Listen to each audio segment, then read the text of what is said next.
So I'm just going to start with this first slide, and this is just to give you a bit of perspective on household energy and where the energy usage goes in your home. Now, in terms of the breakdown of energy use in this first chart here, you'll see heating and cooling accounts for about 40%. So you can see heating and cooling is a big proportion, water heating is about 21%, but appliances and equipment, which including refrigeration and cooking, is about 33%, which is quite high. And that actually accounts for 45% of greenhouse gas emissions overall, so it's quite a high proportion. And you can see lighting's quite low. A lot of houses now have LED lighting, which is very energy efficient, so lighting tends to be quite low. And then of that 33%, you can see your fridge and freezer is probably one of the largest appliances, obviously, and it's running all the time. It's not something you can switch off. TV is also another, given that we've got bigger smart TVs now, so they account for a lot of energy use. But what's interesting is you get quite a lot in that standby energy usage, so around 10%. So that's just things that you might have on that you haven't switched off at the power point. So that's something to really have a think about in terms of being able to reduce your energy bills. In terms of our household energy accounts for about 20% of Australia's greenhouse gas emissions, so it's quite a high proportion. And an average household, probably not your households, because you know, this is probably based on a family of 4, but we generate around 7 tonnes of greenhouse gas emissions from a home, so it's quite high. And I just put this slide up because I think greenhouse gas emissions, it's really hard to kind of envisage what does that look like in terms of volume and scale. So somebody's done a visual graphic there, which is just against the Sydney Opera House and the bridge, which we know how large they are. That's what Australia's daily emissions look like. So when people say, oh, we have a low population, what can we do in Australia compared to other nations? You can see that we're, on a per capita basis, we're one of the highest in the world. And I think this statistic was from 2014, so it's quite a while ago. So it's probably increased since then. There's a little link there which I'll send through in the presentation, so you can actually click on that and it goes into a bit more detail and shows you about that. So you know there's the star rating, but then there's also the energy consumption, which is the number in the white box. Basically the fridge, freezer and TV are those highest individual electricity users. Obviously the more stars, the more water or energy efficient the appliance, but you have to be careful you're comparing to other models of the same size. And I think one thing when people are selecting appliances is it's always really important to choose the size or capacity that you need before you start looking at the star ratings and then compare. Because obviously star ratings and energy ratings can vary depending on the size of the appliance. And it's quite common for often builders in new homes, they'll put a really large air conditioning unit in when it's actually not required, but they often do it to sort of overcompensate so they don't have any issues down the track. So you'll see a lot of homes that have these massive systems that don't probably need something that large. So that's just something, and there's a little YouTube video, I won't play it now, but you can click on it later and it just goes through the ratings. And you'll see now we've got on the right down the bottom, we've got super efficient appliances starting to come through. So they get like an extra layer of stars. But anything sort of sitting in the 5 to 6 star range is great, but now they go up to 10. So we're getting more and more energy efficient appliances as we go. In terms of the kitchen, these are just some really simple tips, which you might already know about. But often people have their fridge temperature set too low. The recommended degrees is 4 to 5, which sounds quite high because I think I've got mine set on 3. But they do say that providing your door seals are tight and you've got no gaps or cracks to let cold air escape, you should be able to set it at 4 to 5. and your freezer temperature around 15 to 18 minus degrees.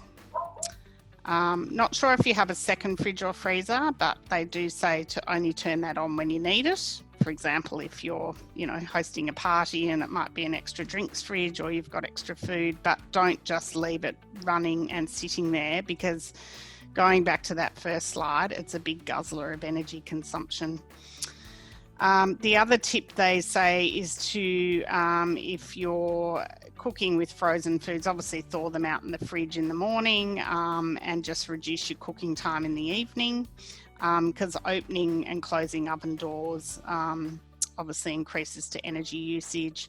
And then microwaves, if you've got one, they do use a lot more energy, much less energy than an electric oven. So you'd know all about, obviously, if you can, run it on the eco cycle and only when full.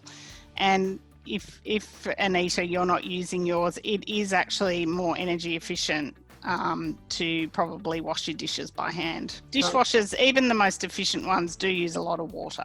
Just in terms of living areas, just back to that first slide, that the home entertainment and home office equipment do draw down a lot of standby power. So that can be up to 10% of your electricity use. So if you're not using them, just try and switch them off at the wall, because you will have power still coming through the points, even for example, if the DVD player is not on, but you've actually got it plugged in, it will be drawing power through the outlet. And in terms of laundry and bathroom, again, just obviously only running the washing machine or dryer on full load. And they do say cold water, obviously not using the energy to heat the water, is better. Try and sort of dry your clothes naturally rather than using a dryer. And just make sure you keep the lint filter really clean, because the appliance will use more energy if that lint filter hasn't been cleaned out. They say to set hot water temperature at 50 degrees Celsius. And then probably one of the biggest areas to check is the shower. So the shower head, you can get water saving shower heads, which will reduce the amount of hot water and energy used. But again, it's good to check the WELS rating on your shower head. So I've just included the link there to waterrating.gov.au, and you can check if you know what your shower head is. Hopefully Stockland, we've supplied you with an energy efficient model, but it's a good one to check. And the other thing you can do is just make sure you switch off appliances that you don't use all the time, such as your hairdryer, any electric toothbrushes and radios at the wall. And you can see the rating, the water rating sticker or symbol, very similar to the energy rating, just coloured blue, and it will give you the water consumption, the litres per wash, and then the number of stars as well. Most of the new homes that they're building now, they're trying to sort of suggest putting in anything with a WELS rating of around 6. So like that would be full. And then you've got a very energy efficient water rating there. In terms of just some other tips, so this is kind of more around, obviously, the logical things of turning off lights or appliances when you do not need them. Just for those days when it's not extreme heat, a fan is probably more efficient than actually putting your aircon unit on, and it can actually give you a similar improvement in comfort to about 3 degrees temperature drop. So that's how a fan can make you feel. So if you've got it's a little bit sticky, in the 30s maybe, and just feel a bit hot, try using a fan rather than putting your aircon on. The key thing really around the air conditioning or the reverse cycle units are trying to keep your thermostat down, and using the air conditioner less in summer. And if you go to the energyrating.gov.au, there's quite a lot of information there around what are the most efficient reversal reverse cycle air conditioners if you are shopping for one, or if you want to check what your current unit is.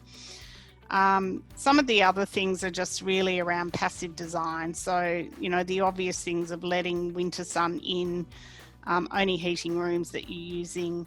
Curtains are great for both keeping out the heat, but also keeping in the heat in winter and then keeping it out on cooler days.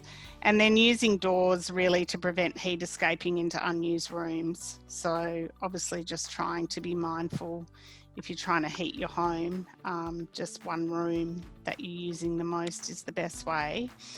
The other thing that's really important is to get your air conditioning unit cleaned. So they do recommend every 12 months to have somebody out. Now's a really good time before summer because they often get very busy. I think they're allowed back now, and they can, and look, that might be part of your, I'm not sure if it's part of the unit maintenance at Stockland, if they already do that for you, or if you have to organise your own, but it's probably worth checking with the village manager. And so what I'm going to do, so the tip really here is to set your thermostat at the recommended levels for your location. So I've just put together a bit of a chart. Now we're all in Victoria, and we're in the southeast. Now when I first looked at these temperatures, I thought, oh, are they around the wrong way? But what they're recommending is that for summer, you set it at 24 for where we live. I must admit, I think my air conditioning is set at 20 or 21, so I probably need to actually increase mine. And so what happens is every degree above 20 degrees can add 10% to your heating bill. So that is actually, and 20 should be a comfortable temperature in winter in your home. I must admit, I've got ducted heating and I set it for about 22, 23. But ideally you should have it a little bit lower. And look, that does make a huge difference how your home is orientated.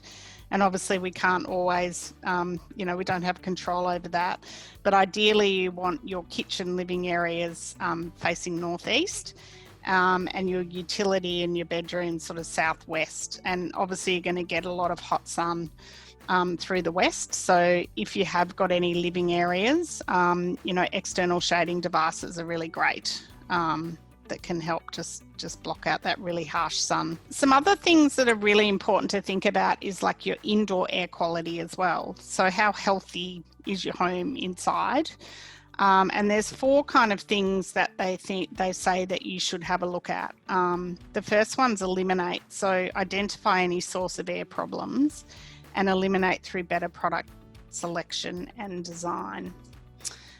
So that can just be things like even cleaners, like avoid any cleaners that have fragrances, because they often include VOCs, which are volatile organic compounds. And they're actually things that can really set, particularly if you suffer from hay fever or you have any allergens, that can really set you off. There's a lot of research now into low VOC products. They even now, Dulux have a range of low VOC paint. So you don't get that, when you paint, you don't get that new paint smell, because the new paint smell actually comes from chemicals that are in the paint. You can also now get low VOC carpets as well. And today, I was at a conference today and a gentleman was talking about new carpets they've just designed that are actually made out of recycled plastic bottles, so which are low VOC. So amazing what sort of products are coming out now. But that's just something to have a think about, just in terms of what kind of cleaners you're using. And then ventilation is really important in terms of fresh air. So where you can, obviously on nice days and you've got a bit of a breeze opening up, because pollutants can really accumulate to cause health and comfort problems. And ventilation's the best way to get rid of those. And then separating any sort of problem materials from anyone in the home by using air barriers or sealers such as coatings. And what they're talking about there is just often we can bring things into the home, for example, from your garage, That's why it's really important to have, doormats at all the entrances, so that, because whatever you bring in on your shoes, you're going to bring that into the home on the floor, and that can end up being dust. And then in terms of absorption, indoor plants are really fantastic to help improve quality of the indoor environment, and as well as obviously adding aesthetic value, but they can really absorb pollutants as well. And a bit of a tip, they've said, if you're sensitive to allergens, a good thing to do, which we're all used to doing now, is wear a face mask during vacuuming and for short periods afterwards, or even when you're dusting and mopping floors, because that can obviously stir up a lot of dust. Some things to think about are just, when did you last clean your kitchen exhaust fan or range hood? A lot of fat droplets can become not only a fire hazard, but also a bit of a breeding ground for fungi and bacteria. So it's important to have a think about making sure they're nice and clean. Same with your floors. Just making sure that you have actually vacuumed before you mop, because any dust, you want to actually try and sort of get as much dust out of the floors as you can. It's important to have a look at your vacuum cleaner as well. Vacuum cleaners can capture a reasonable amount of fine particles, but a lot will pass through the filter. So there's just some good advice around making sure you get carpets professionally cleaned every 18 months. And also to just invest in a good vacuum cleaner with a high filter efficiency. So I think it's called a HEPA filter. So it might just be something to check with your vacuum cleaner model and how recent it is. I mentioned the doormats before, just because that helps stop reducing pollutants entering the home and becoming part of the dust load. And then how good a fit is the fitted kitchen in terms of, I know for me, if we often see an ant or a cockroach or something that tends to get through, it's good to be able to plug those gaps between the kitchen units, walls and floors. There's lots of non-toxic gap sealants that are available that you can get just at your local hardware. And that's also good from a draft sealing perspective, because any kind of cracks that you've got in your floor or your walls or under your doors, that's obviously where heat escapes, and also dust can come in, and bugs and other things. So good to just be mindful of any gaps that you might have. Just finally, I just put together a little bit of information around plants for water use zones, and just some things to think about if you've for your garden space. I know with Stockland, obviously we maintain a lot of the front garden areas, but you might have your own private back area.